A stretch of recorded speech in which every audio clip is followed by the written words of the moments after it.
Oh, malaki-laki yata yan. Mga 10 kilos.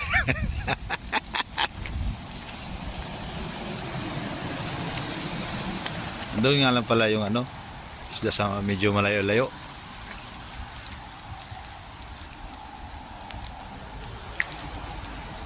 Ayan na.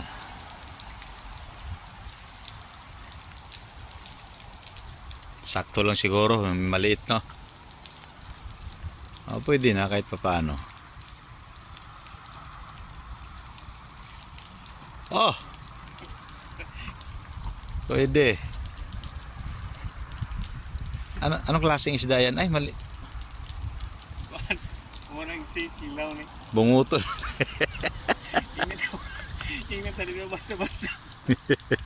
Big. Mani, kanang tabang. Yeah.